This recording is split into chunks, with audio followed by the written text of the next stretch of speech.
trumpet voluntary. Yes. Right. Piper's going to pipe.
Good morning and welcome. Please take your seats.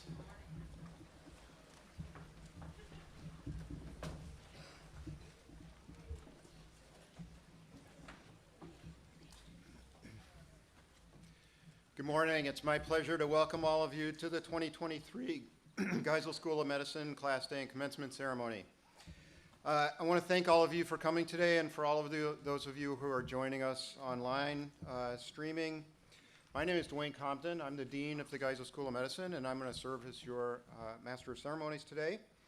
I'm going to start the program with just a few introductions and some recognitions. And of course, we wouldn't be here today without our graduates and on the cusp of receiving their MDs today. So I want to start there. I would also like to extend a very warm welcome to all the family and friends who have joined us here today. What a beautiful day to celebrate with our graduating students, and to welcome all of those who are joining us online to watch. I'm delighted to recognize the members of the Geisel and Dartmouth College faculty and alumni and administration who are joining us and participating in our ceremony. I hope the students can see the show of how much our faculty are supportive of you as you move forward. Let me take just a moment to introduce the guests and the members of the senior academic leadership who are joining me and will be participating in today's events. And I'd like to ask each of you to stand as I make the introduction. So first, our Class Day speaker, Dr. Shebe. He's chairman of the African Integrated Development Enterprise.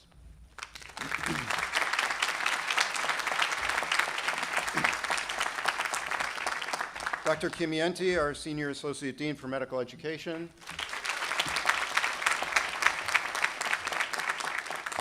Dr. Rothstein, our Senior Associate Dean for Clinical Affairs. Dr. Holmes, our Associate Dean of Student Affairs.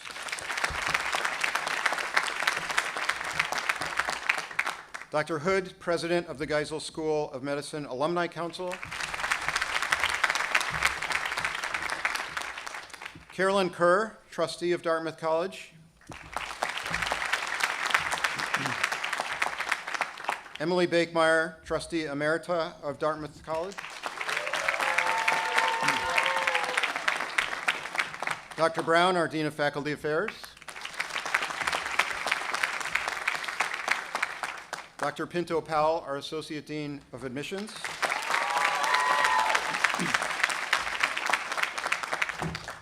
Dr. Lyons, Associate Dean for Preclinical Education.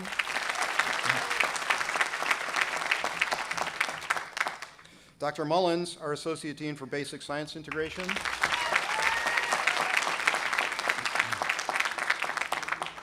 And Dr. Dick, our Associate Dean for Clinical Education.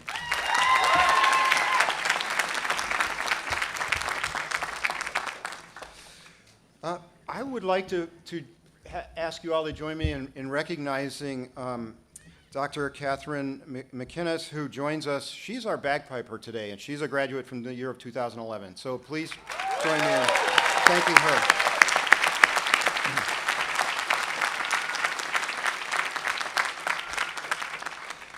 A couple more recognitions. We have a number of members of our faculty and staff who have retired this year from service at the school, and we just want to recognize them and express our gratitude for all of their service to the school over the years in service of both our research and education missions. I would also like to recognize Dr. James Bell, who sadly passed away about a week ago. As many of my colleagues know, he was a very dedicated clinician and educator at Geisel, and I just want to recognize his long and important life and his contributions to our missions. So to begin our ceremony, it is my pleasure to introduce Dr. Eshebe as our invited speaker.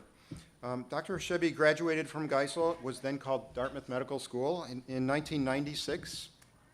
Since then, he has gone on to earn a Master of Public Health degree at Harvard and a Master of Business Administration degree at Yale. And he has put all of these skills together as a physician executive with more than 20 years of experience in the area of healthcare, with a dedication to outstanding patient care and also improving health systems in African nations. In recognition of his career achievements, he was awarded the Dartmouth College Martin Luther King Social Justice Award in 2012, and he was recently awarded the John and Samuel Bard Award in Medicine in 2022. And I might add that I did a quick online search, and his patient reviews show 5-star ratings in every category, including thoroughness of examination, provider follow-up.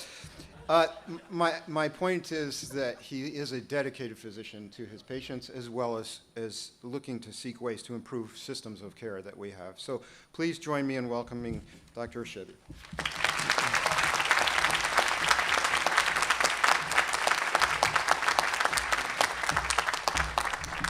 Thank you, Dean, and the distinguished faculty, ladies and gentlemen, and the graduates for whom this talk is really for. I begin with a look at Dartmouth College, a magical and lucky place. So Dartmouth College has always been a magical and lucky place for my family, the Achebe family. In 1972, 20 years before I had the privilege to walk down the ancient and august hallways of its medical school, this wonderful Ivy League college invited an African novelist to receive his first honorary doctorate.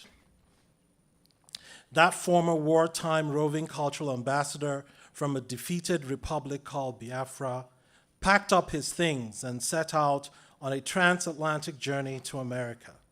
Accompanying him would be his equally war-weary and exhausted wife and 4 young children. That man was my father, Chinua Achebe, and I, at 5 years of age, was one of his excited youngsters in tow.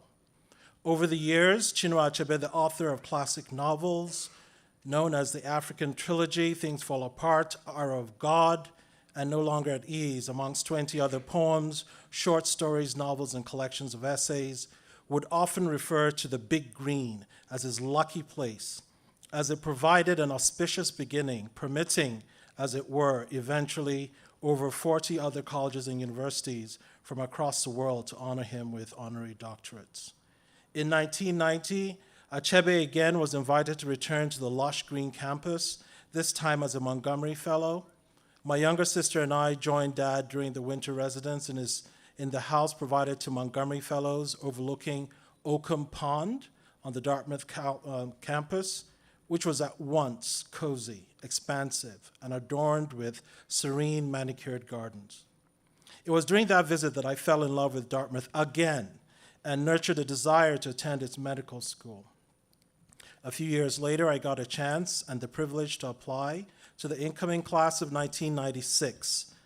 I remember weeping and jumping for joy and gratitude, almost touching the ceiling when I received my acceptance letter in 1992.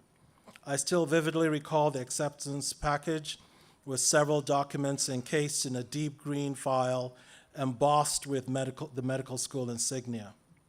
My medical school journey began 2 weeks earlier than our peers in what was termed a summer enrichment program. I was one of about 12 of the class of 81 incoming students, mainly minorities of color, creed, sexual orientation, and gender, who were given the opportunity to get acquainted with the great Dartmouth ethos, the Dartmouth Medical School environment and culture, and engage with its faculty over an intense fortnight of classes, seminars, and social gatherings. The spirit of gratitude. Now, gratitude can feel like cliche. A number of people in this room today will look away, stare blankly at the ceiling, yawn, or roll their eyes at the mere mention of the word. For the young graduating physicians in the room today, let me strongly encourage you to maintain a disposition of selfless gratitude to all those that teach, help, assist, or care for you along the way. This is anchored in the knowledge that several scientific studies demonstrate a link between gratitude and improved mental and physical health, stronger social bonds, and lifelong resilience, all from embracing an optimistic, solution-oriented approach to the challenges that we encounter in life. The role of teachers. Permit me to speak unabashedly about how grateful I am to God, my family, and my teachers. Many of them are here. It is impossible to fully appreciate the role teachers play in one's development. Dartmouth Medical School, my teachers helped mold me into the person I am today, and for that I am forever grateful. Let me begin with Dr. Martha Regan Smith, who was at the time Associate Dean of Education and Minority Affairs. Dr. Smith would play a pivotal and transformative role in my academic, intellectual, and emotional life, and would forever serve as my personal, indelible exemplar of the kind, generous American, a truly beautiful soul. Thank you, Dr. Regan Smith. Maneuvering through this often unfathomable maze of medical school required constant support and pointers from advisors, professors, fellow students, and residents alike. James Bell, who you just heard about, was my advisor, a kind and patient man. I remember spending hours in meetings with him as I received invaluable counsel on strategies to survive, and in some cases, excel in medical school. Thank you, Dr. Bell. One could never forget the irrepressible anatomy professor, Michael Binder, who invited a select group of us to his home in the woods for dinner after me, barely passed the first anatomy quiz. Later in the year, I was heading for a failing grade in neuroanatomy until the much-loved Dr. William Mosenthal had me show up every Saturday at 6 a.m. for tutoring classes, after which my grade soared like a rocket. Okay, maybe I'm exaggerating. Well, okay. It's more like it moved from the basement to the first floor, right? I learned later that people like Linda Martin and Sue Ann Hennessy, then the assistant dean, played a quiet behind-the-scenes role in making sure that these lessons took place. Thank you, Dr. Mosenthal, Sue, and Linda. And there were superstar professors who even then were icons of our profession. Harold Sachs, the former head of the Department of Internal Medicine, was already a superstar of international repute. I read his medical decision-making that transformed my life. Elmer Pfefferkorn and Ford von Ryan led me to my fascination for infectious diseases. There were others like Dr. Monk, Arthur Natov, David Nuremberg, and the fabulous Joe O'Donnell, whose work on medical compassion and empathy was and continues to be deeply impactful in my life and work. There were Donald Bartlett, there was Stanley Carpenter, Alan Dietrich, who actually prevented me from making a catastrophic mistake during residency, and others like Constance Brickenhoff, who encouraged me to stick with it and learn the stick-with-itude attitude that I've kind of held on to for years. James Brooks of pediatrics and Dr. Nordgren. In recent years, I've returned to Dartmouth again as I set up AID PBC, a company that tries to build health systems on the African continent by tapping into the intellectual powerhouse Lisa Adams and also working with Sean O'Leary on the advisory board of the company. To all these wonderful people, I'm deeply grateful. If I forgot, it's a function of aging and not my ingratitude. Now let's talk about physician's the servant leader, because that's really why we're here to talk to the graduates. Like it or not, the prestigious Ivy League Dartmouth Medical School will propel many of you graduating today into positions of leadership. There now exists substantial literature to suggest that leaders who express gratitude are more influential, respected, and happier. In a watershed study from Glassdoor, they did a survey. 81% of employees said they would work harder for a grateful boss. Best of all, and I love the way you exuded passion and love for your dean. That shows a lot about his own leadership. So what is servant leadership? Robert Greenfield is widely considered the modern father of servant leadership. His work describes servant leadership as a leadership philosophy built on the belief that the most effective leaders strive to serve others rather than accrue power or take control for themselves. The aforementioned others can be customers, partners, patients, fellow employees, and the community at large. Medicine, perhaps, provides one of the best opportunities for servant leadership. In clinical practice, the physician leader relies on the experience of members of the clinical team, whether they be nurses, medical assistants, pharmacists, etc., to care for patients. Such a leader appreciates and validates the contributions of all the members of his or her team, acknowledging the fact that without their individual inputs, their own jobs, indeed the entire system or company, could collapse. So servant leaders have many crucial characteristics that they share. They tend to exude humility, charity, gratitude, temperance, patience, diligence, empathy, kindness. They practice active listening and direct engagement and serve as vehicles for the facilitation of the growth of other employees. In return, the servant leader engenders confidence in others, fosters employee satisfaction, lowers turnover, improves productivity, and therefore profits of corporations. And they encourage, bolster, and build better corporate and cultural practices and employee trust, and help create a conducive environment for innovation and excellence.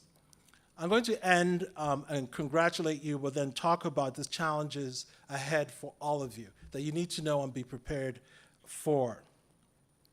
The medical graduates are entering a healthcare workforce, albeit as residents, that is at a crossroads. At no other time in history of medicine are servant leaders needed more than they are today. I will end by highlighting 4 areas of the healthcare system that we all need to pay close attention to and charge the graduates to help provide solutions. The first problem is obvious to everybody. Our healthcare system is in crisis. Robert Pearl reminds us that healthcare inflation has exceeded GDP, which is the sum of all the goods and services produced within a nation in 12 months. The healthcare inflation has exceeded GDP growth for half a century. As a result, employers, elected officials, and American families are finding the cost of care progressively out of reach. These 3 statistics prove how precarious our healthcare system has become, and they indicate that something will have to give and give soon. Currently, more than half of Americans are covered by a combination of Medicare, Medicaid, and subsidized enrollment in state and federal exchanges. Experts predict the percentage will climb. According to the Centers for Medicare and Medicaid Services, enrollment in Medicaid surpassed 90 million in 2022. This program that serves 38 million children enrolled in Medicaid or CHIP, pregnant women, low-income adults, elderly adults, and people with disabilities will serve more than 100 million by fiscal year 2023. That is 1 in 3 insured Americans. Since 2020, Medicaid enrollment has jumped 30%, thanks to the expansion programs in several more states under the Affordable Care Act and COVID-19 public emergency funding. We're therefore approaching a tipping point, a twilight zone, paradoxical state, where physicians, hospitals, clinics, health systems, or provider groups can no longer afford both to enroll or turn away Medicaid patients. You can't turn away half of the country, but you can afford to enroll them. This is a crisis point. So the Centers for Medicare and Medicaid Services needs to look at reimbursement rates urgently and critically for half of the nation's population. And conversely, health systems and providers need to embrace this new era of capitation and value-based care. So my charge to the graduates: for far too long, we've allowed non-medical people, non-physicians and nurses to run the medical system. More young physicians, physician servant leaders with MBAs or equivalent are needed in medical administration or leadership positions. I challenge more young doctors to obtain business degrees and medical schools to encourage this movement through combined programs with fantastic institutions like Tuck and other business schools across the nation, so that they can join the army of healthcare leaders that are sorely needed to pull the greatest healthcare system. And I've traveled the world. America is the greatest nation on earth with the greatest healthcare system. Don't let anybody tell you otherwise. But it needs help now, and the young people are part of that solution. The second problem, the need for primary care physicians. The Brookings Institute tells us what we all know here, that all signals point in the same direction. We need to increase the proportion of physicians practicing primary care with reduced pressures of income and financing. Medicare has contributed to the current imbalance by paying specialists too much, PCPs too little. This phenomenon, combined with its emulation by other payers, has increased the income gap between the PCPs and specialists. While the CMS's new primary care initiative may ameliorate the problem somewhat, an overhaul of the physician fee schedule to match payment rates more appropriately to the value produced by particular services would be helpful. That improvement in the Medicare fee schedule, combined with a loan forgiveness program for PCPs, would reduce the gap enough to encourage substantially more physicians in training to choose to practice in primary care. The evidence shows that raising the PCP proportion will yield such substantial benefits in both health and savings that failure to do so would be a lost opportunity with major consequences. My charge to the graduates and the medical schools: Dartmouth has been at the forefront of national research medical schools that have placed a correct emphasis on producing first-rate primary care physicians. Please continue the gallant effort. Note to graduates, if you're interested in specialties, we love you too, okay? We're not saying don't do that. But join the fight to provide, and my wife is here, Mimi, she's a specialist at the Brigham, Hemonk, so I get it. But join the fight to provide the best possible overall health to our patients by taking a few minutes to review their health maintenance goals and encouraging them to get screenings where appropriate. The third issue here is important: burnout and mental health illnesses amongst physicians. There's a hidden, seldomly spoken about in whispers, mental health epidemic amongst physicians and nurses, indeed all healthcare workers. It's okay not to be okay. You've heard this before, right? Many of our colleagues have struggled with mental illnesses, culminating in a spike in suicides among physicians during the COVID pandemic. As COVID-19 begins to subside in its intensity, the fissures that it left behind, like a drought-stricken riverbed, my dad is an author, forgive me, are still very apparent, albeit without remedy. It should not come as a surprise, therefore, that physicians have the highest rates of suicide amongst all professionals. Physicians and nurses are 2 to 3 times more likely to complete suicide than the general population, with female physicians especially at risk. If you're struggling with mental illness, please reach out to your loved ones, colleagues, and get the time and professional help you need, please. Given the aforementioned, it's little wonder that a recent study performed by the American, of all people, pharmaceutical giant 3M, okay, hello, agenda, found that clinicians battle widespread burnout and dissatisfaction in a complex healthcare environment with competing priorities, administrative burdens, and lack of time. On top of that, documentation and compliance requirements never stop. So what are we going to do about this? Results from a recent Doximity poll show that 46% of physicians believe decreasing administrative burden would be the most effective intervention in reducing burnout, followed by improving work-life balance, something my wife and I struggle with, okay, and reducing clinical caseloads. The utilization of voice recognition technology and the innovations that AI solutions provide have both been postulated as potential answers to burnout. Understanding these prevailing challenges bedeviling the healthcare system will better prepare our new graduates with the tools to cope and the skill to provide solutions to the professional scourge. And the final problem, the cost of racism to all of us. According to a new study by the big bank Citigroup, and you remember they're money people here, okay? The USA suffered $16 trillion of losses over 20 years due to racism. Consider that the US still the #1 economy in the world with a GDP of 26.47 trillion. Without that loss, the GDP today would be 42 trillion. Is my math right? I think so. That's an enormous cost to everybody. The study offers policies, and if you haven't read it, please read it. Citigroup study on losses due to racism in America. The study offers policies to add $5 trillion in extra economic activity over the next 5 years. So my charge to graduates, and I'm done. So perhaps no study gives more credence to Martin Luther King's words. Injustice anywhere is a threat to justice everywhere. We are caught in an inescapable network of mutuality, tied in a single garment of destiny. Whatever affects one directly affects all indirectly.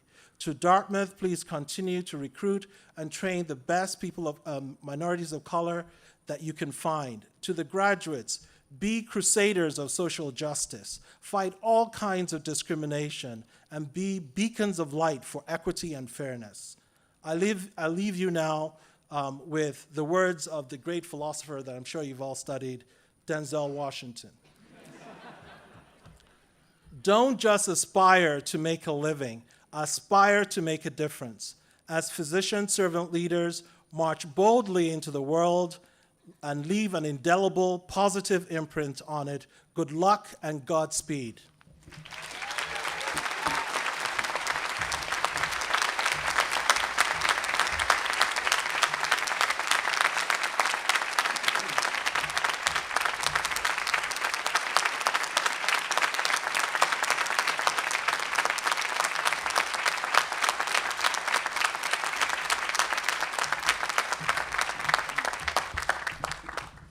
Thank you so much for those both inspiring and provocative words, and I'm particularly struck by your comments about how the people here influenced your life while you were here, and that was really, for me, I knew most of those people, so it was really heartfelt for me.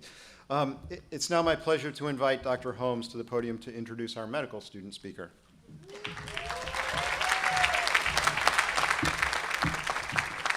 Welcome, everyone. It's so great to see you here today. Welcome, families, friends, everyone who's here to celebrate. As most of you are aware, this particular class that began here in the summer of 2019 had just a short amount of, I guess, what we look back at as normalcy together before the world changed a lot. And most of their medical school experience was during a very disrupted time. This class came through with an amazing amount of energy, resilience, and desire to help each other and to be a part of and contribute to their community. I'm really pleased to introduce Gus Hendrick, who, through it all, always had a smile on his face and was always ready to lift up everybody else.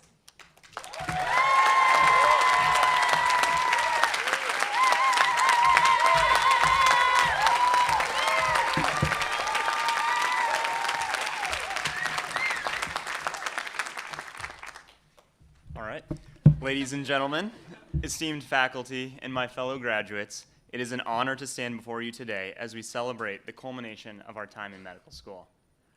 All right, I'm going to be honest here. ChatGPT generated that first line, and that did not sound like me at all, so we're going to go off script a bit. For those of you who don't know me, my name is Gus Hendrick, and I am speaking on behalf of the class of 2023 today. I'm lucky to have my family from California here today, and my new wife, Jessica, as of last weekend.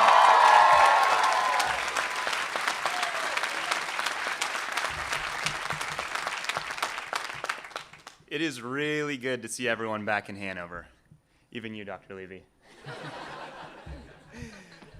I wish I took my beta blocker this morning, but we're going to push forward. When I first found out that I would be giving this speech, my first thought was that this was a pretty bold move by the class. I've never really given a speech before, and truthfully, I barely liked talking on the microphone back in the classroom. But here we go. So med school hasn't been all glitz and glam. For those who remember, I was absolutely roasted on day 2 of orientation for packing only 2 pairs of pants from my cross-country move from California to New Hampshire. We can shout out former Dean Ogrink for that one. But in all seriousness, medical school has been a challenging 4 years. A new curriculum, a worldwide pandemic, and an increasingly complex healthcare climate have made the road to helping others in furthering science even more arduous. To take it a step further, we even held strong and rallied as a class as inequities and injustices took place for our patients and even our classmates at our very own institutions. But despite those obstacles, our class somehow maintained a strong sense of community and supported one another throughout it all. We have an incredible group here at Geisel. Whether it was carpooling to Boston, tending to the group me, always offering an ear to listen, or even baking 92 perfect muffins on any given Monday, this class was always there for one another. I know when I look out across these chairs right now that they're filled with doctors who truly care about other people, fight for what's right, and do so with effortless grace and humility. Could we please do a round of applause for the dedication, growth, commitment, and compassion that my classmates have demonstrated to their learning and to this community over the past few years.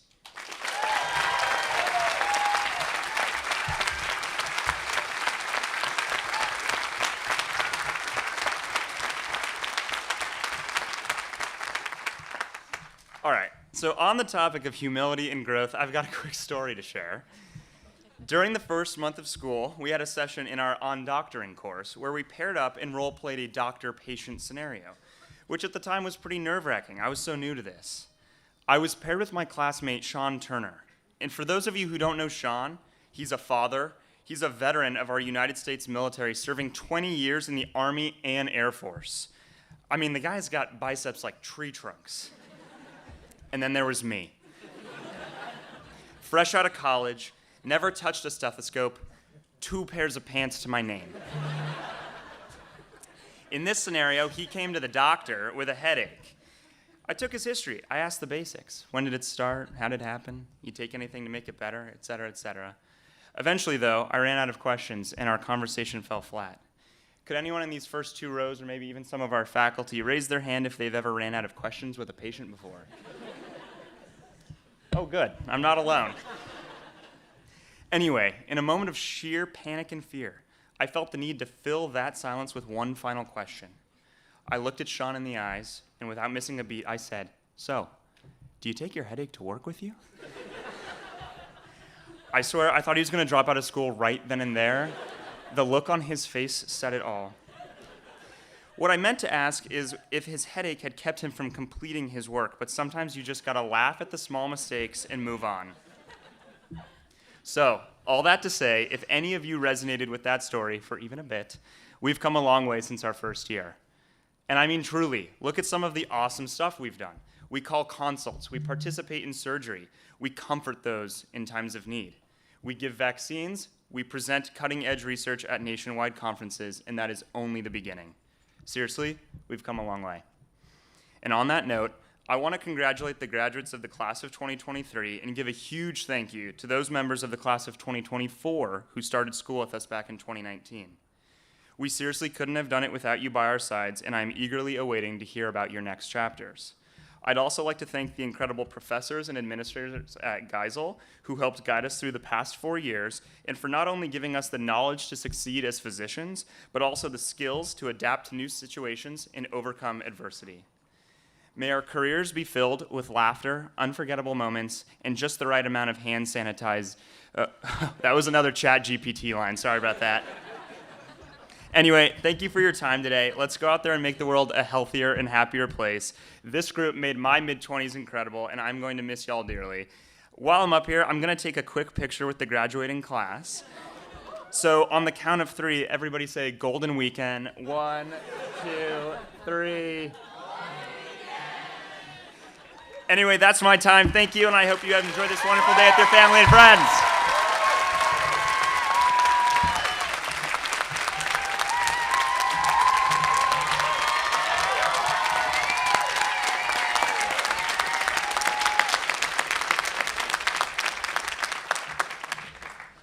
Thank you, Gus. That was great. I think there are some themes going to come back later today, so that's really great.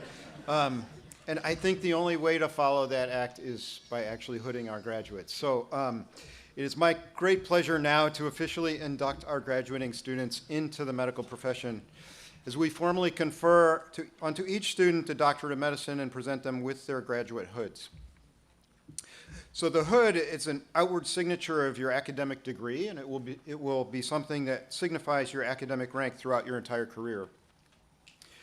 The velvet signifies the degree that you've earned, and the satin lining reflects the school that has conferred that degree. So in my case, the blue is for a PhD, and the Orange is for the University of Texas. In your case, the velvet will be green for Doctor of Medicine, and the satin lining will also be green to reflect Dartmouth. As a graduating class earlier this year, you selected two very distinguished members of our faculty as recipients of the Basic Science and the Clinical Science Teaching Awards. And the recipients of these awards also have the honor of hooding our MD candidates at the ceremony today. These individuals are Dr. Alex Fold, Assistant Professor of Medicine, and Dr. Rebecca Swenson, Associate Professor of Medicine.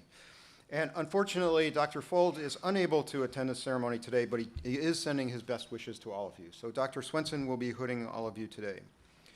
So it is my pleasure to invite Dr. Kimienti to the podium to present our graduate students for hooding.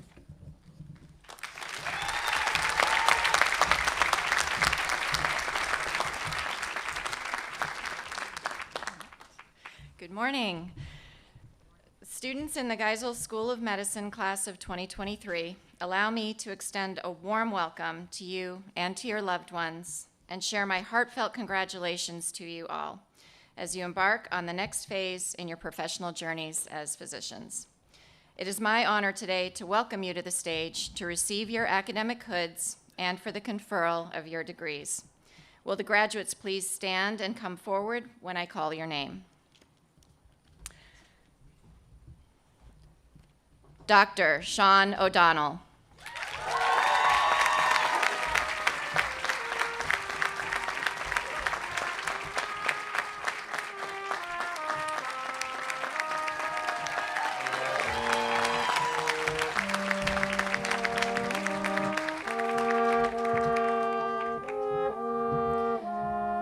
Dr. Maha Ahmed.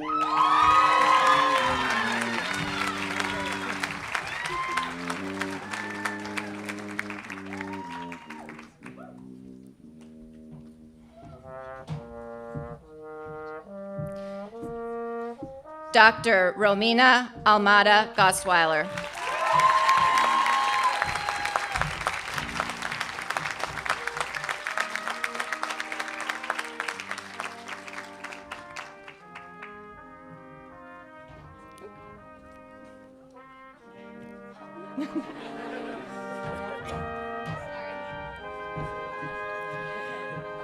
Dr. Sarah Banerjee.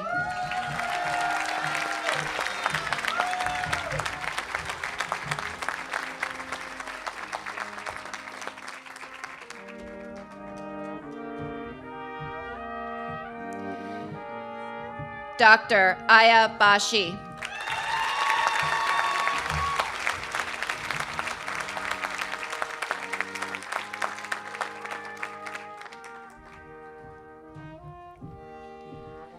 Dr. Lindsay Seaton Becker.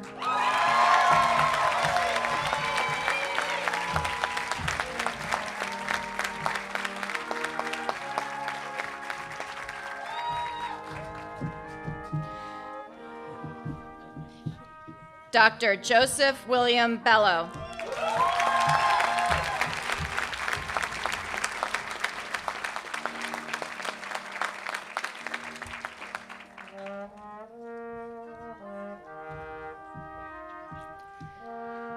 Dr. Sylvie Elizabeth Bertrand.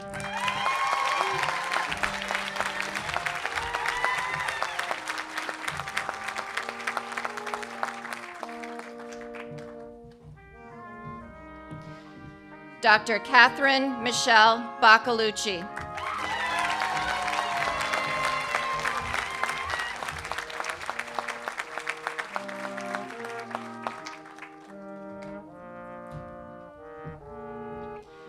Dr. Mackenzie Rose Bronson.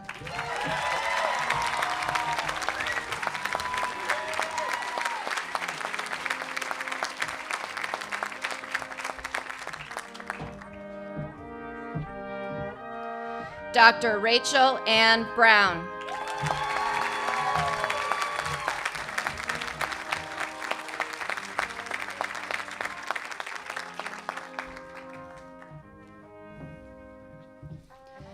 Dr. Yun Yu Chen.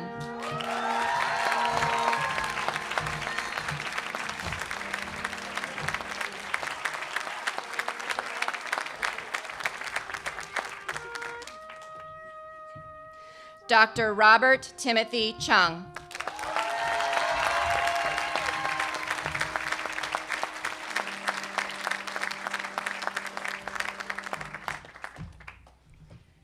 Dr. Kelly Marie Curtis.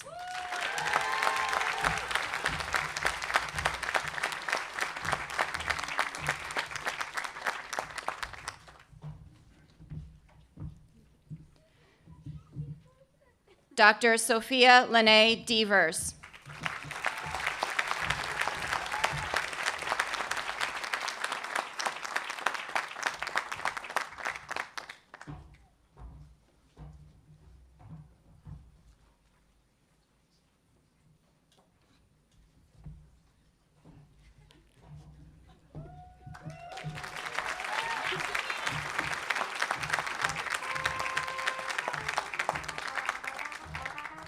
Dr. Maura Elizabeth Dore.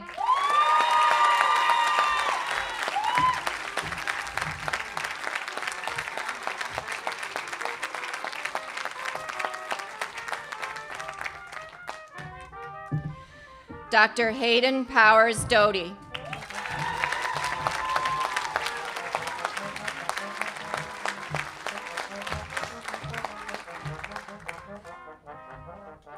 Dr. Jade Enright.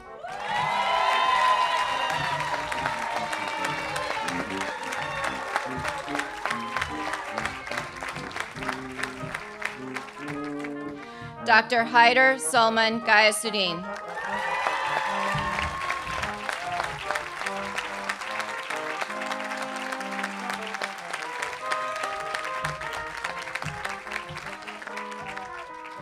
Dr. Leah Gillette.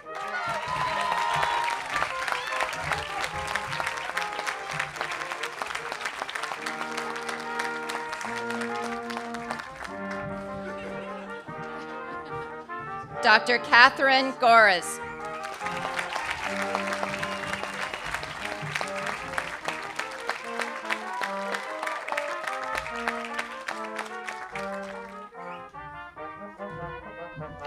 Dr. Robert William Gomez.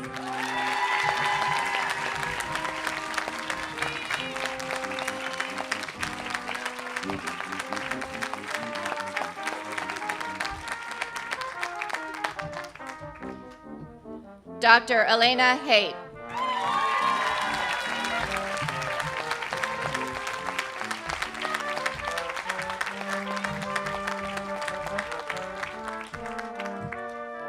Dr. Margaret Lowell Hanley.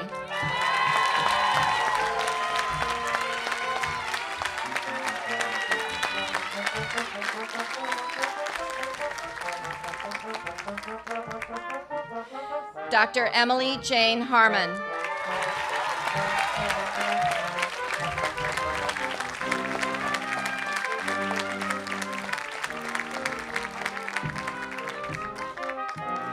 Dr. Gus Hendrick.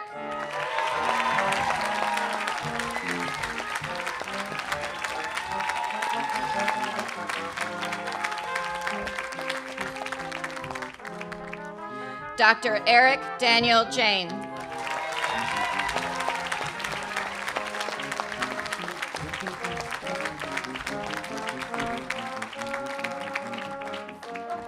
Dr. Kennedy Ella Jensen.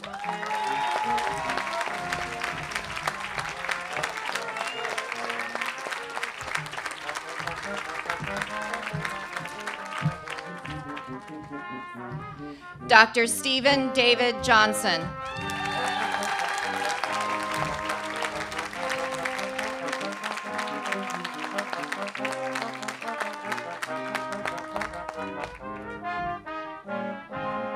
Dr. James McAndrew Jones.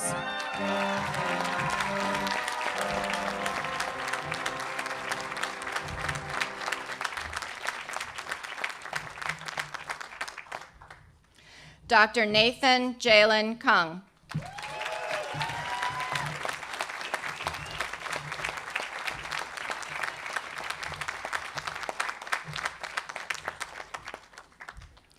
Dr. Michelle Gaffney Lane.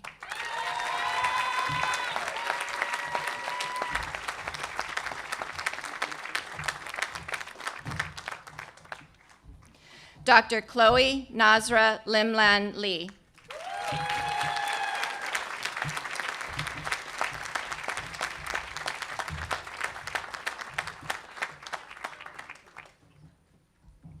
Dr. Eric Liu.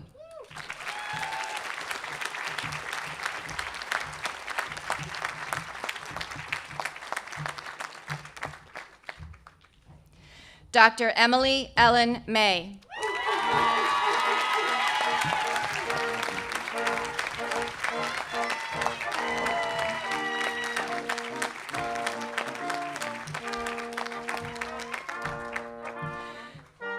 Dr. Colin Hugh McLeish.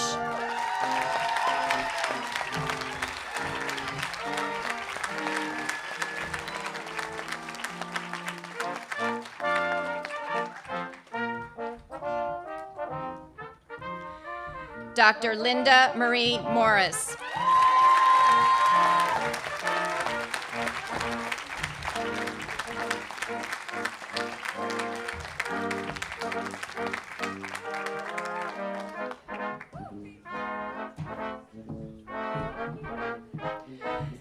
Dr. Marilyn Akure Ndukwe.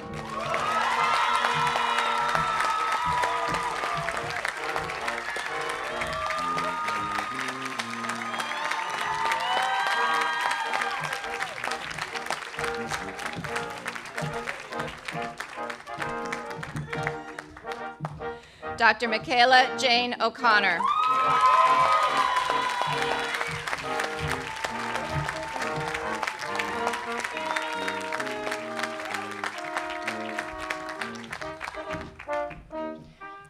Dr. Dennis Obat.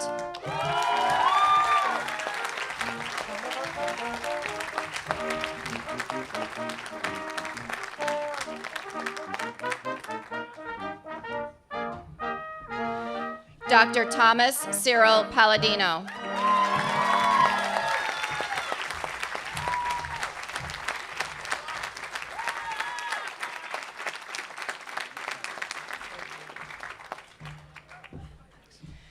Dr. Alexandra Pashchenko.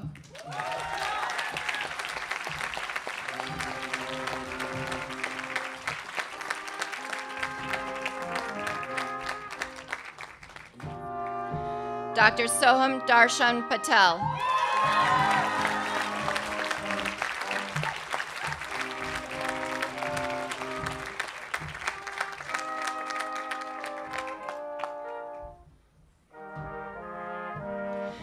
Dr. Maria Pomponio.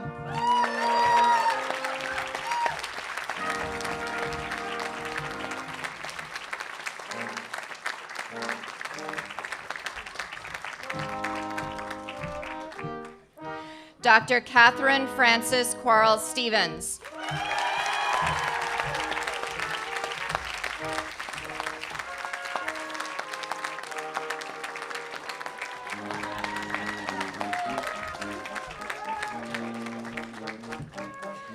Dr. Paulo Ru Ramirez.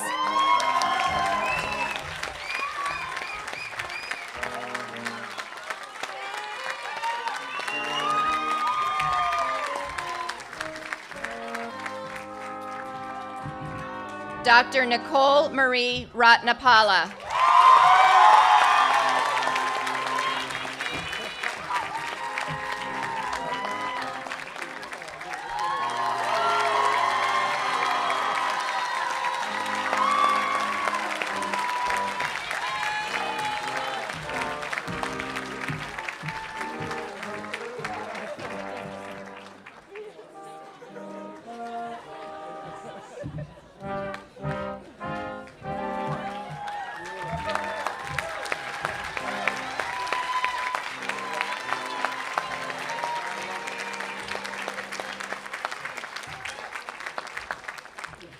Dr. Christian Peter Rizzuto.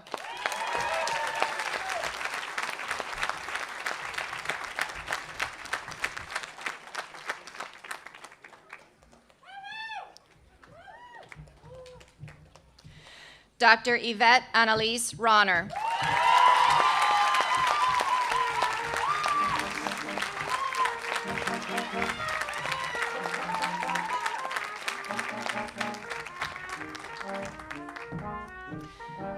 Dr. Madeline Schneider.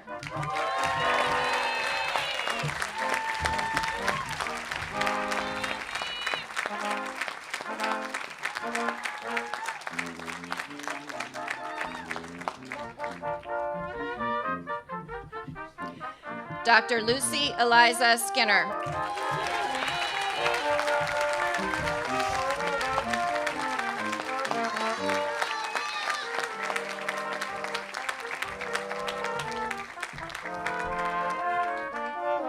Dr. Tanya Elizabeth Sorensen.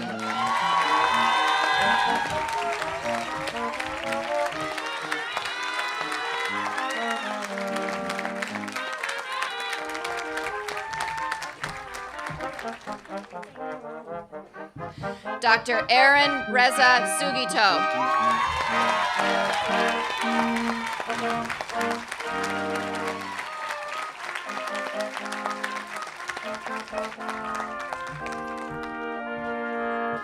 Dr. Arvind Suresh.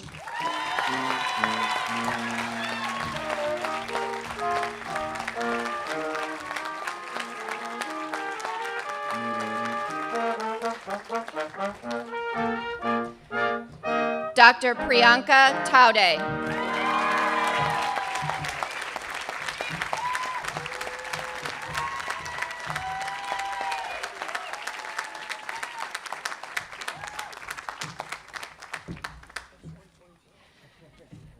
Dr. Kate Telma.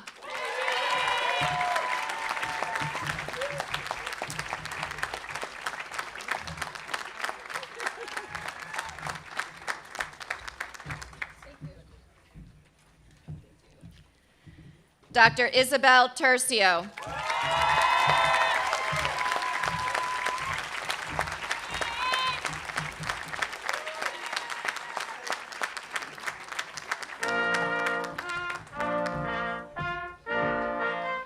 Dr. Semran Thamer.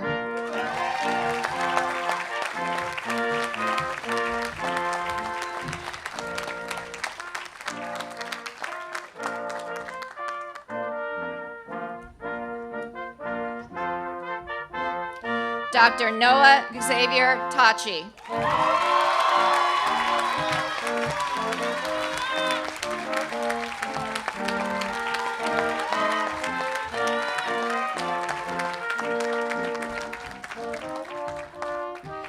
Dr. Gregory Harry Sugranis.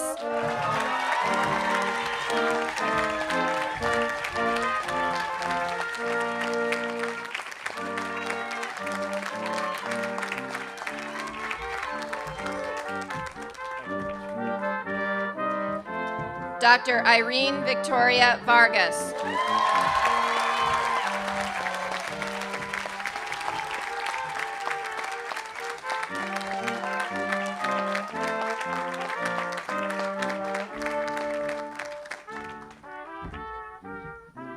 Dr. Ellen Dulski Watkins.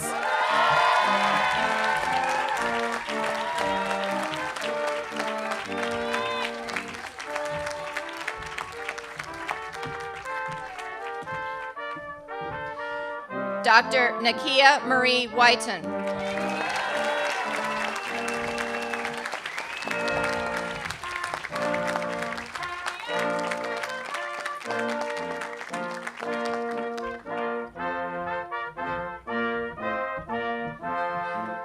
Dr. Jennifer Nicole Ray.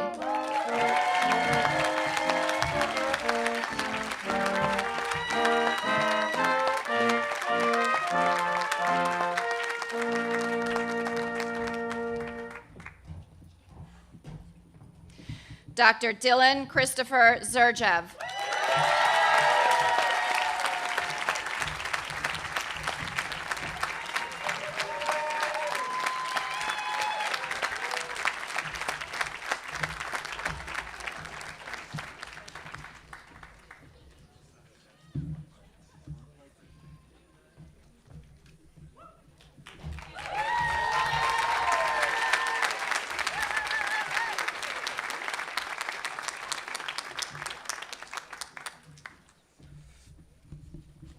Congratulations to all of you.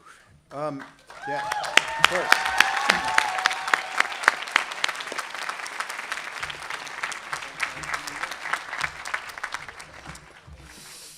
It is now my pleasure and honor to bestow the William Mellon Chamberlain Memorial Prize and Dean's Medal to the member of the graduating class who, in the opinion of the faculty, has the best overall record of academic achievement at the Geisel School of Medicine. This year's recipient is Tanya Sorensen.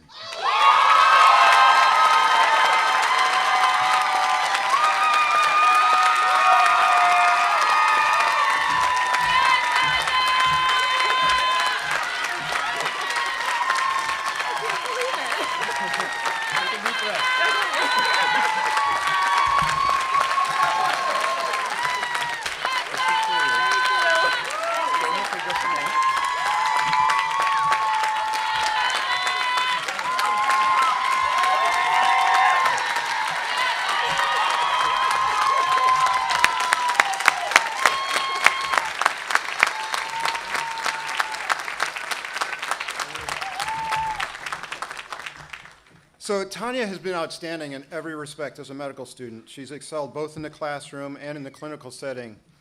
And as a 2007 graduate of Casanova, is that correct? Casanova College. It was a new one for me. So, Casanova College in New York. After that, she was working in veterinary medicine and instructing veterinary students at Cornell.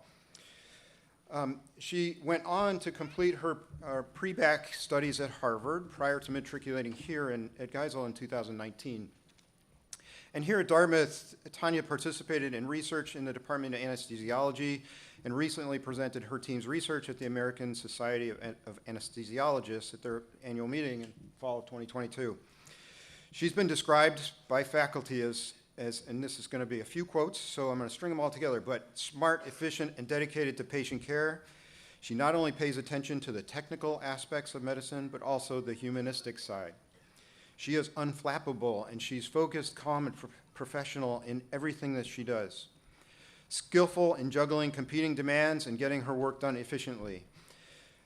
What this story doesn't tell is while at Geisel, Tanya has served the Upper Valley community in countless ways, many of them unseen by most of us. In a time that made service challenging due to the pandemic, she took on significant leadership roles in early 2020 to help transition many co-curricular activities to safe and often outdoor alternatives. She vaccinated our community against influenza and COVID. She served at the Good Neighbor Clinic, including when it adapted telemedicine as its source of services. She volunteered in multiple capacities at the Haven and supported local elementary and middle school girls through Girls on the Run, while also engaging herself in challenging distance running events, including ultramarathons. At Geisel, Tanya served as an admissions ambassador for admitted students, and she's taught first-year students on doctoring course. And in the next few weeks, she'll be beginning her internship in anesthesiology at the University of Virginia. So we cannot wait to see what your career holds. So congratulations. Thank you so much. Thank you so much.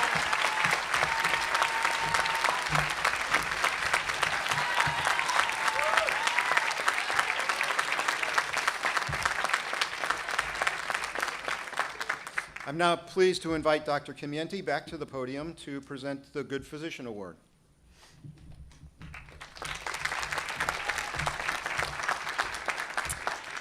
I'm delighted to present this award on behalf of the class of 2023. This award was established through the generosity of anonymous faculty members, and the recipient is selected by the class. Members of the class are asked to select the person who best exemplifies the personal and intangible qualities of the good physician. They are asked to consider these traits, emphasizing the combination of scientific and professional knowledge with the qualities of general wisdom, of caring, of empathy, and of devotion to the welfare of others, which defines the highest level of the profession of medicine. I'm delighted to announce that the class of 2023 recipient is Dr. Arvind Suresh.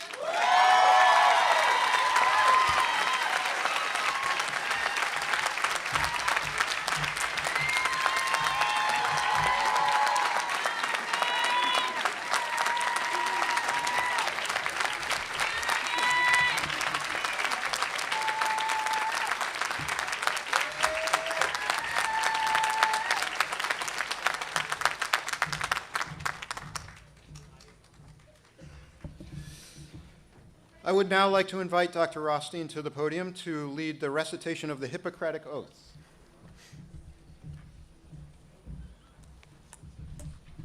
Hippocrates. How that name brings forth emotion, especially in a crowd like this.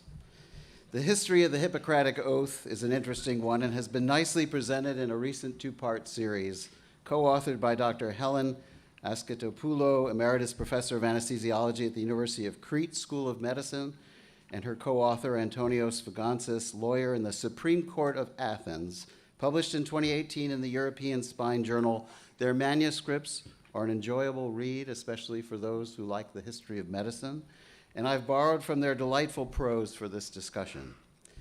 Hippocrates was born in 460 BCE on the small Aegean island of Kos. During the golden age of ancient Greece, his contemporaries were Pericles, Socrates, Plato, Aeschylus, Sophocles, Euripides, and Aristophanes, among many luminaries of the time. The roots of Western medicine can be traced back to Hippocrates and the medical school on Kos. Among more than 60 texts that are attributed to Hippocrates, the oath is considered his greatest legacy. It consisted of 250 words. Over the ages, the oath has been accepted as one of the major sources for medical ethics. Hippocrates was the first who referred to ethical principles and asserted that the purpose of medicine is to protect the interests of the patient. 100 years ago, only 13 medical schools used the oath or a version of it. While today nearly all of the US medical schools and the majority of Western medical schools swear in some form of the oath. If not the Hippocratic Oath in its various versions, it may be an oath from Maimonides or one based on the Declaration of Geneva. In the mid-1960s, the oath started to be challenged because of changes in society and the practice of medicine. This brought forward movement away from the old paradigm of the so-called healing relationship between the physician and the patient to one based on different moral obligations for physicians, such as patient autonomy and justice. In 1964, Louis Lasagna, who at the time was the academic dean of the School of Medicine at Tufts University, crafted a revised version which emphasized the doctor's responsibility for prevention over cure and for taking into consideration the psychosocial aspects of the patient. More recently, there has been a call for attention to health equity, autonomy, and shared decision-making, and in step with evolving societal events, requests to be mindful of and deal with personal biases, to combat disinformation in order to improve health literacy, and to be an ally to minorities and underserved groups in society, and to not only commit to healing the sick, but to healing our planet and communities. The oath has 4 sections: the preamble, which is an invocation between the oath taker and the medical community and society; the covenant, the oath taker's duties to the medical community and society regarding transmission and dissemination of medical knowledge; the ethical code, the moral injunctions of the oath taker to benefit the ill and refrain from dangerous, deadly, or immoral activities; and the peroration, the rewards for adhering to the oath or the sanctions for violating the oath. The third section, the ethical code, is considered the core of the oath and is the essence of the ethics of medicine. The Hippocratic Oath encompasses lifelong commitments to the medical community, not only by promoting and transmitting and disseminating medical knowledge and advising the physician to refrain from all intentional wrongdoing and harm, but also by restricting physicians to their field of expertise, forbidding medicine to serve other interests, expediencies, and political objectives, stressing the need for moral and professional integrity, and introducing a system of rewards and sanctions in medical practice, demanding from the physician to respect the dignity of the patient and their family, and compelling physician confidentiality about patients, and asking for accountability to the medical community and society. All of those above principles were originally formulated over 2,400 years ago, clearly as relevant today as ever. And now we invite the graduating Geisel School of Medicine class of 2023 to stand and recite together with me the words of this long-standing oath for physicians. We also invite all of our clinician faculty and other clinicians here present to join in the recitation of the oath. We say together, I do solemnly swear by whatever I hold most sacred that I will be loyal to the profession of medicine and just and generous to its members, that the regimen I adopt shall be for the benefit of my patients according to my ability and judgment and not for their hurt or for any wrong, that I will lead my life and practice my art in uprightness and honor, that into whatsoever house I shall enter, it shall be for the good of the sick to the utmost of my power, holding myself far aloof from wrong, from corruption, from the tempting of others to vice, that I will practice my art solely for the care of my patients and will give no drug and perform no operation for a harmful intent, even if solicited, far less suggested, that whatsoever I shall see or hear of the lives of my patients, which is not fitting to be spoken, I will keep inviolably secret. These things I do swear, and now, if I will be true to this, may prosperity and good repute be forever mine. The opposite, if I shall prove myself forsworn. Congratulations to you all.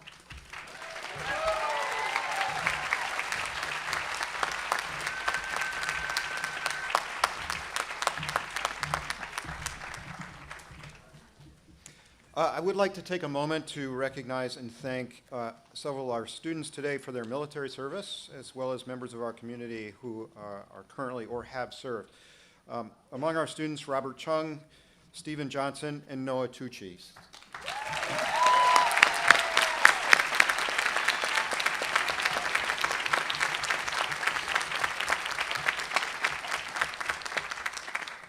I'm pleased now to invite Dr. Hood to the podium. He's a graduate of the Geisel class of 1992. He is the president of the Geisel Alumni Council, and he will now officially welcome you as the newest members of the alumni. Thank you very much, Dean Compton. And I too remember that getting that acceptance and jumping to the ceiling and breaking in tears was quite memorable. On behalf of the Alumni Council and all Geisel alumni, I want to wish you all a heartfelt congratulations and welcome. Your achievements are incredible, and we all cannot wait to see what you accomplish next. I've been asked to say, don't forget to pick up your wisdom books, because we alumni are very full of wisdom, and we want to impart that on you, right? A few years ago, Dr. O'Donnell had asked that I speak to some incoming first years. I was talking enthusiastically and animatedly, telling them, you're going to see how inefficient things are, how fragmented things are, how communications between services need to be fixed, how you're going to change it. You're going to be on the leading edge of healthcare change and innovation. And then a young man sitting in the front row raised his hand and said, I just want to pass biochem. And I said, yeah, okay, yeah, right, pass biochem and then change medicine. Unfortunately, your experience didn't give you that luxury of being able to only concentrate on just passing biochem. Due to forces well beyond your control brought on by the COVID pandemic, you had to do both. Pass biochem and change medicine at the same time. You did both remarkably well with courage and determination. You were forced to make a choice during this time. Do we try to be resilient and keep our noses to the grindstone just to pass and get by? Or do we stand up and start to change a stressed and broken system right now? And that is what you did. Instead of looking for advice only from others, you took control. You became your own role models and subsequently role models for the rest of us. I do not know how you found the time, the energy, the strength to study, to do research, to do your STEP exams, to perform well in rotations, residencies, and be part of student government and student advocacy groups. You demanded and produced real change in your school, in your environment, and in your educational experience. And you did this not only for yourselves, but for all Geisel students that will follow you. You did this, I did not think it was possible, but you have made me even more proud and honored and humbled to be representing Geisel alumni, which you are now a huge part of. I was reading recently, and to my surprise, found that Stephen Hawking once said that quantum mechanics is necessarily a social team sport. Not being a physicist, this struck me as completely the opposite of what I had imagined. He understood, though, that the best results come from working together, which also was much more enjoyable for everyone involved. This made it even more clear to me that medicine is also necessarily a team sport. Unfortunately, most of our pre-medical and medical training does not focus on working together to solve complex medical issues and healthcare issues. We study and work on our own, often alone, responsible to our own knowledge, for our own knowledge and success. This inherent isolation was exacerbated terribly for you all during COVID, when you were all forced into further isolation. The fact that you persevered and succeeded despite these barriers makes your accomplishments and achievements all the more remarkable. We as alumni never ever want you to feel that type of isolation again. You are now part of an alumni community that wants you to thrive, to be fulfilled, to have long, healthy careers in medicine, and to always be a part of the medical team sport. We want you to know that you will never be alone. Please reach out to us whenever or wherever you are. We will always be there for you.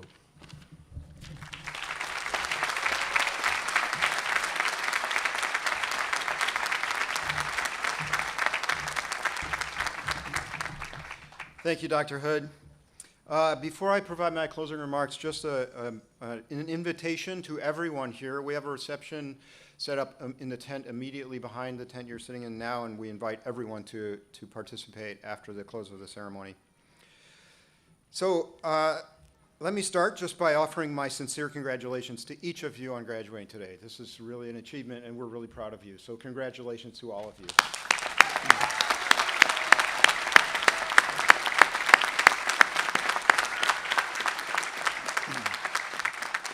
Let me also take this opportunity to thank all of your family and friends for their support. Medical school is a really intense experience, and you don't succeed without having support of family and friends. And so I believe that we, in that spirit, owe your friends and family who are with us today a round of applause for their efforts.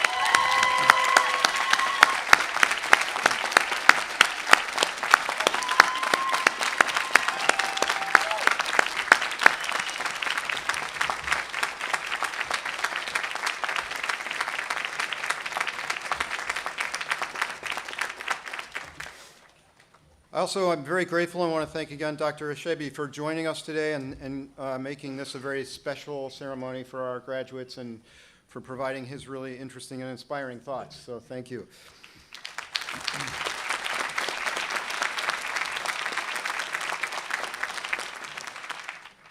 And please join me in thanking all the staff, Office of Student Affairs, Medical Education, Advancement Office, Alumni Affairs, all of the volunteers who have helped you throughout all 4 years and who have brought us together today for this ceremony. And you can see some are standing around the sides, but I think we owe them some applause in gratitude for their efforts today.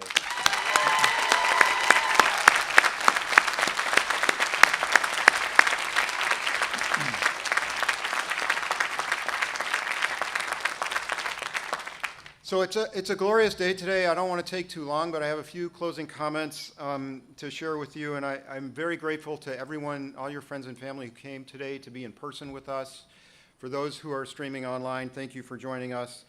I'll ask for a little bit of patience. I have the distinct honor to provide your last lecture at the Geisel School of Medicine. And thankfully, this will not be on Zoom, so we're in person. Let me just start with a little brief look back, some nostalgia with you. So you arrived not too long ago from all over the United States and from several different countries. You are students, you were artists, you were entrepreneurs, you were volunteers, you are scientists, you are veterans. And in some way, the arc of your life all brought you here and converged here. And I don't know if you remember that first week of orientation. I actually have distinct memories of meeting some of you that first week, sitting right out here. We had that barbecue and all the tables set up. So I don't know if you remember that, if you can go back that far in your memory. But meeting your classmates for the first time and starting to learn about their achievements, their accomplishments before they got here, and thinking about that and thinking about how you're part of the group and what an impressive group you were.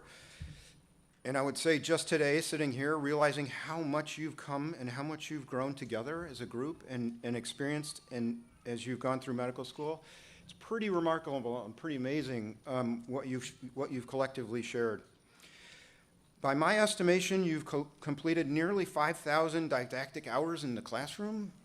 I think that's a little harder to calculate now because the pandemic put a whole different spin on what didactics look like. But you've also spent countless hours in the clinics and on-call rooms and at all hours of the day and the night. And in preclinical, I don't know if you remember that cadence of quizzes, and it just seemed kind of relentless. It was happening all the time. Gets kind of tiring, didn't it? You recall the white coat ceremony. I don't know if you still have the note that was in your pocket at the white coat ceremony. I see some heads nodding. Great. The bond you had with your first patient, and then the memorial that you had to recognize their contribution to your education. And I don't know, we can't forget the disruption that was caused by the pandemic. And, you know, we were all forced to navigate through that proverbial darkness. There was no playbook that any of us had to guide us through that. And I say I am, and I'll always be, just impressed by your determination and this internal resolve that you had to succeed despite the enormity of that challenge. It was really remarkable to me. And your willingness to step forward to provide service to people in need at that time was astonishing.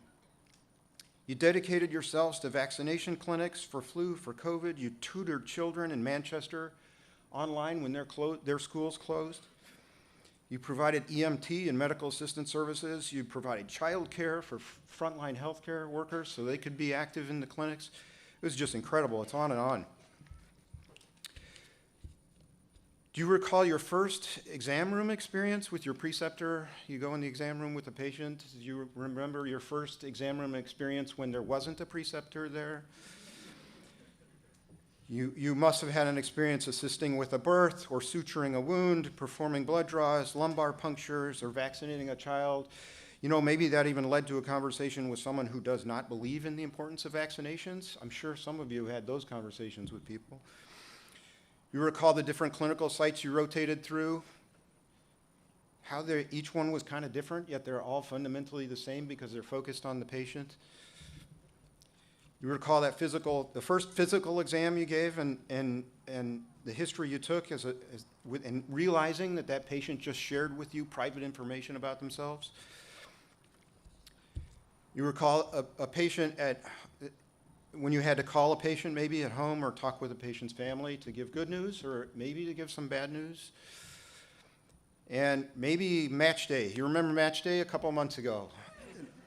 The anxiety that was there, and then the joy and the excitement and the relief, and now I would say the anticipation. I share that with you. And I think most importantly, do you recall all the people that were there at your side going throughout all of this? Your classmates going through this with you, your family and friends, our faculty, our staff going through this with you, helping guide you, and your patients that were there. All of these people were wrapped up in your education.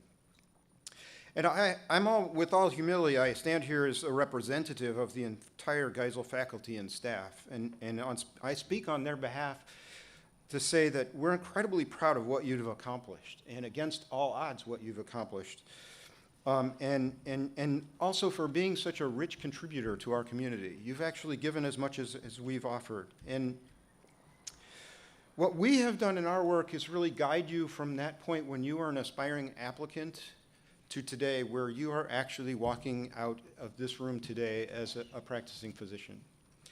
And that's really been our role. And yet, at the same time, during all of this, you have really touched us, and you've made an impact on our lives, and on the lives of people throughout our community and some of the communities where you were visiting during rotations. And for that, I really thank you, and I admire all of you.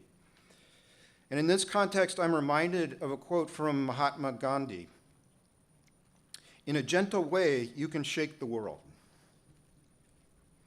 In a gentle way. He was obviously reflecting his personal philosophy of nonviolence, but he was also reflecting in a gentle way to convey that the idea that all actions, no matter how big or small that they seem, can have very large impacts. And I have been lucky to witness how you have used your gentle way to shake the world around you and to make a very large impact. And that includes here at Geisel. And I've always been witness to how you do it with purpose. You're purpose-driven in how you're doing this, and your purpose is to make people's lives better. And it's been astonishing to me how much you've given of yourselves during these past few years to make Geisel better, to make your communities better, and to do things better for your patients. Linda, you spent 4 years on, where's Linda? I don't know where you're sitting. You spent 4 years on the MEC, and you provided that voice, that student voice, for helping to improve our curriculum. Yoga, I don't think she's here, was able to hear, but she worked to reduce food insecurity of our local community through volunteer work at the Haven. Is your commitment to making our school better through service on the Restorative Justice Steering Committee was incredible, and for providing Tercio tunes at every student government meeting. Lucy, your research that quantified disparities in physician compensation. So I don't know where you're all sitting, so I'm just going to keep rambling. Yvette, for your leadership to help guide us in how we can do better in including disability-related content in our curriculum. Colin, for your leadership in reviving the Lifelines journal and growing it into a national platform for student voices and student stories. Meg, just the other day, for articulating how chaos is actually a favorable attribute at Geisel. And Arvind, you expressed the other day what I think many of your classmates would share, but which is how you really realized a sense of community when you started at Geisel. And that's where it really landed for you, what community really felt like. I'm going to keep going because there's a lot here. Hader, you started a new tradition at Geisel for using social events to bring our entire community together for the purpose of fundraising for charity. It was really remarkable. Fatima, she brought together students in the state of New Hampshire, which is almost impossible, students in the state of New Hampshire and regional nonprofits to resettle refugees from Afghanistan. Haran, for your leadership in developing a free radiology curriculum. Romina, for studying medical Spanish at all U.S. medical schools. I'd like to figure out how you did all that, but Semron, for founding our Phi Delta Epsilon chapter here. Joe, for founding an aerospace medicine student and resident organization. Elena, for representing all your medical student colleagues on the Geisel Strategic Planning Committee. Katie, for leadership as co-founder of the Geisel White Coats for Black Lives chapter here. Soam, for service on the AI and Machine Learning Subcommittee at the American Society for Radiology. Dennis, somehow you found time to write a novel. And Bobby, for helping us win the Swenson Cup in 2022. And Maura, for your kind and thoughtful and persistent leadership that's always rooted in advocacy for others. And Marilyn, for your leadership this year, especially in bringing the administration together with student leaders in the spirit of reconciliation that has really put us on a path to rebuild trust. And throughout everything, for how you elevate a room with your laugh.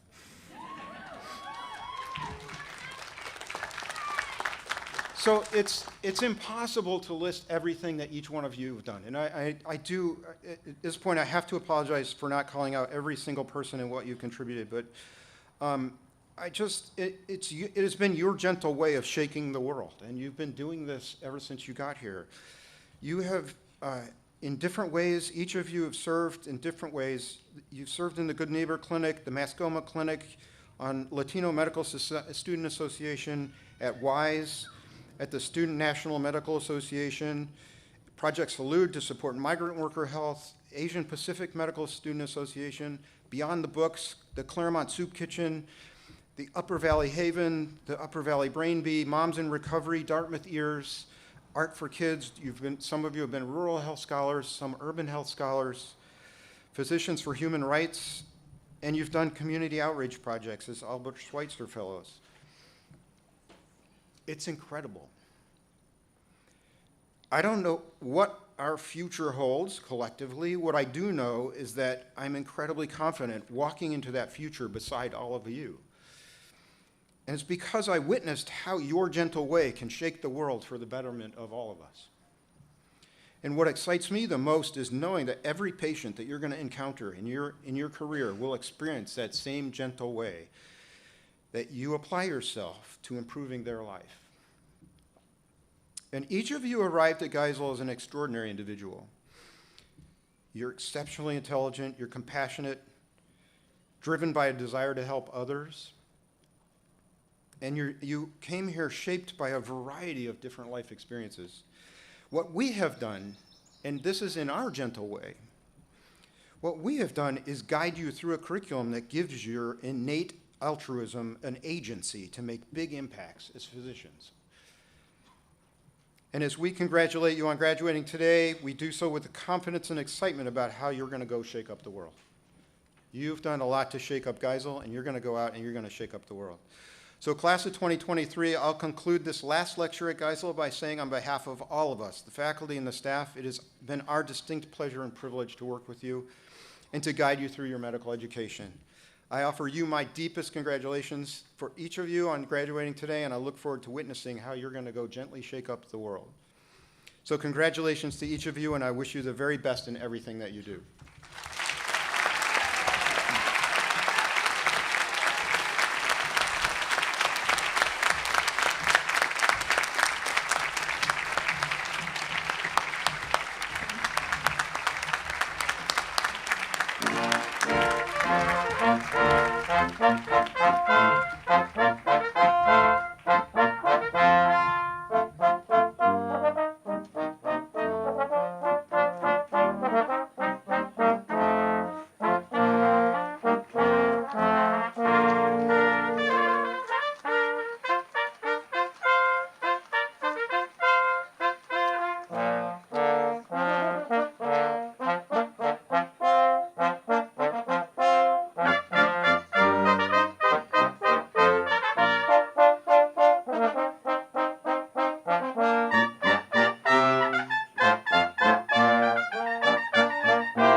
Meistersinger.